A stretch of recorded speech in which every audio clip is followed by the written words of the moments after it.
In this video, we are going to be covering redox reactions. So this is just going to be a general overview of redox reactions. We will do some more specific things with redox reactions in the spring. So this is just so that we can recognize our redox reactions, because honestly, a lot of the reactions that we do throughout the year are redox reactions. All of your single replacement reactions are redox reactions. Your decompositions and your synthesis reactions are all redox reactions in addition to some other ones. So first off, definition. Oxidation is when we have a loss of electrons. Reduction is when we have a gain of electrons. So in our redox reactions, there is a transfer of electrons. One substance will be gaining electrons, one substance will be losing electrons.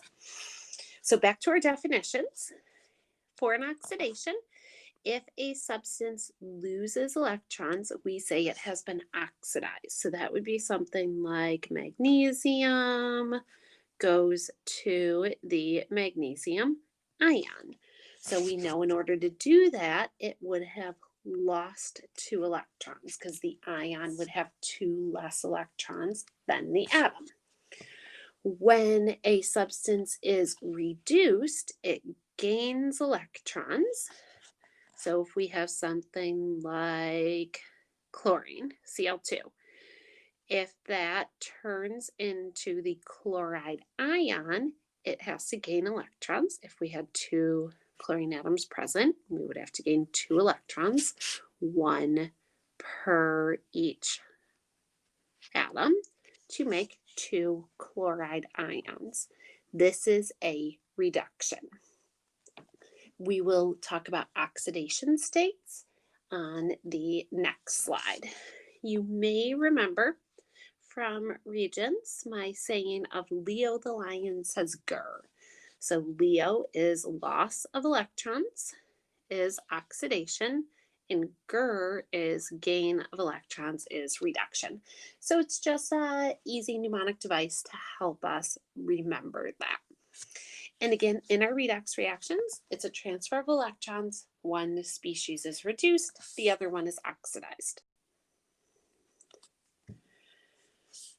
Sometimes in order to prove that it's a redox reaction or to figure out what's being oxidized or reduced, you have to go through and assign oxidation numbers. So these are numbers that are assigned to every species in a reaction in accordance with certain rules. Our first rule is if something is by itself, its oxidation number is 0. So if we had zinc metal plus hydrochloric acid, that would produce zinc chloride, which would be aqueous, and hydrogen gas. And we would need a 2 to be balanced. Okay, so my oxidation number for the zinc would be 0. So in its elemental form, its oxidation number is 0. Same thing here with the hydrogen gas. Then when we have an ion, the charge is equal to the charge of the ion. So zinc would have a +2 charge, and it would have a +2 oxidation state. Each chloride ion would be -1, which would then total -2, so that overall the compound is neutral. And then hydrogen would be +1, chloride would be -1. So we've already talked about the first rule. Second rule, a non-metal usually has a negative oxidation number, which makes sense because our nonmetals are going to be negative ions. So therefore, under rule number 2, they would need to be negative. And sometimes when we have a covalent compound, they can be some other things, but they do still tend to be negative. Oxygen is pretty much always -2 unless it's a peroxide. hydrogen is always +1 when it's with a non-metal.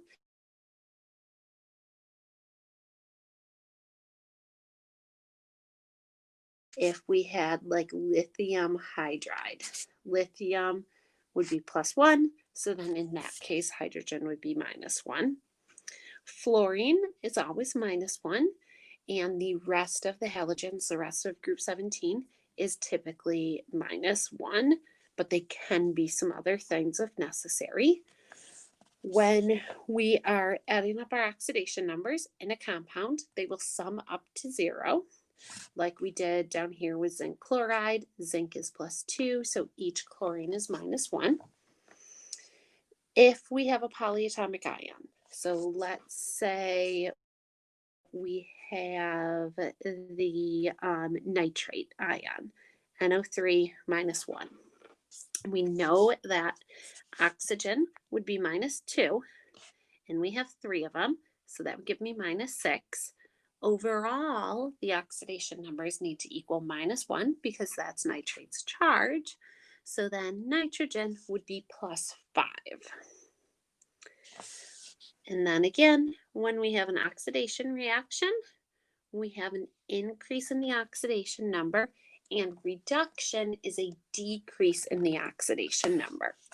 So if we look at this zinc reaction, we start zinc with a 0 oxidation state, and then it goes to +2. So zinc got oxidized because the oxidation number increased, and hydrogen went from +1 to 0. So hydrogen was reduced because its oxidation number decreased. All right, so now we just have some examples to practice those rules. So H2S, H is almost always +1. So we can go ahead and start with that. We would have a total of +2 from the 2 hydrogens, so then sulfur would be -2. All right, and our second compound, or sorry, our second element, sulfur with an 8. So it's 8 sulfur atoms bonded together. That is going to be 0. So just like when we have a diatomic like H2, they're both 0, the same thing would apply here. All right, number 3. Okay, we don't have a specific rule, so we'll go with the fact that the halogens are typically -1.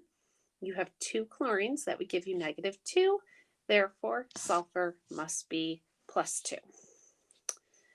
All right, Na2SO3, so that would be sodium sulfite. Sodium needs to be +1. And we have 2 sodiums, so together they would equal +2.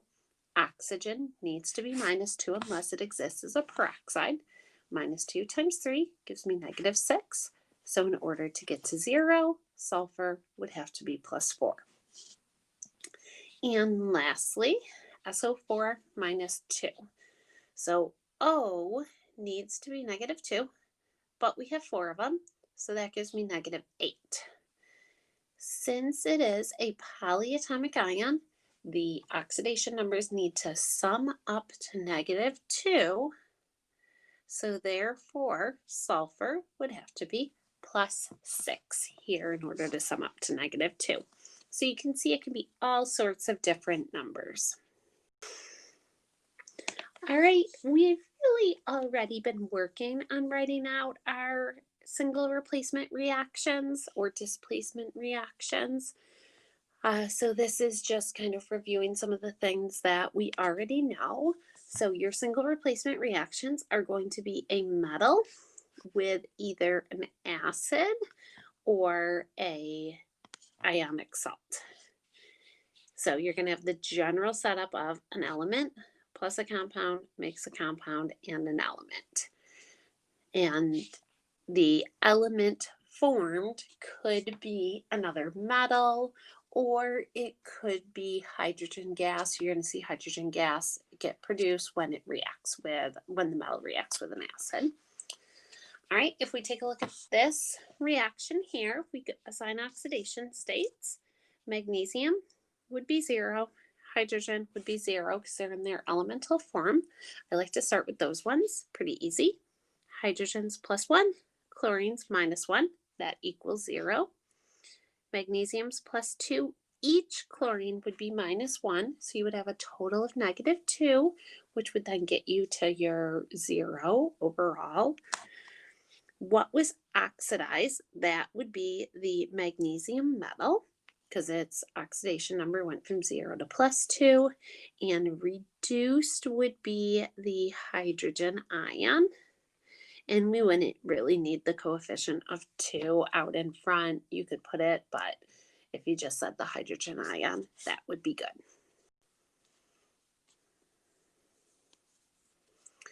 All right, this is just another example here. So if you take a second and go through, assign your oxidation states. So you can pause the video and assign your oxidation states. You will see that iron goes from 0 to +2. So iron would be oxidized, meaning it is losing electrons. And the nickel ion, that charge should be in there, the nickel ion is reduced, so that is gaining electrons. Another use for our redox reactions is to determine our activity series. So we had this in regions. It was called reference table J, and you had a list of metals. More reactive was closer to the top, less reactive closer to the bottom. So it's a list of metals in order of decreasing reactivity or decreasing ease of oxidation, because metals are going to lose electrons when they react, so metals get oxidized when they react. Metals at the top of our activity series are more active. They lose their electrons easier. They're oxidized easier.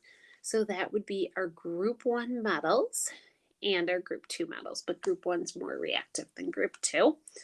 The metals at the bottom could be called the noble metals, or actually a term that we see more frequently is our jewelry metals. So those are our metals that are relatively unreactive. So gold, silver, platinum, copper, and copper is a little bit more reactive than gold or silver. Silver is a little bit more reactive than gold. Those are your jewelry metals because you would not want to make jewelry out of reactive metals. They're going to be at the bottom of the activity series. The relative reactivity can be figured out using lab data. So you can see what reacts with what in order to figure out which metals are more reactive or less reactive. All right, so for our last slide here, we just have an example.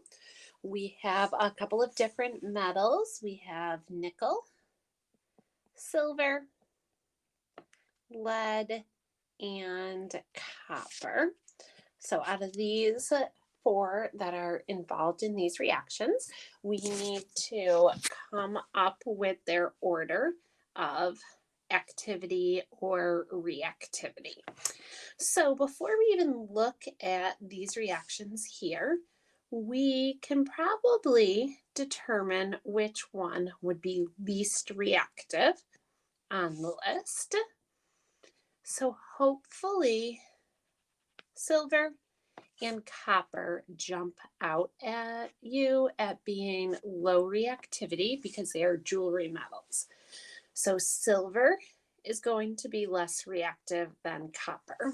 Now, if you did not recognize that, we can figure that out based upon the reactions up here. So if you didn't recognize that, no big deal. You can still get your answers based upon the data. All right, so we look at reaction 1. Nickel is able to replace lead. So that tells us that nickel is more reactive than lead. So we would have our answers. But we'll take a look at everything else. Silver cannot replace lead. So that would be evidence that silver is less reactive than lead, which we may already know if we recognized that it's a jewelry metal and it has a very low reactivity. Then in our last reaction, we see that nickel can replace copper. So we would know that nickel is more reactive than copper. So you could still come up with your order either way.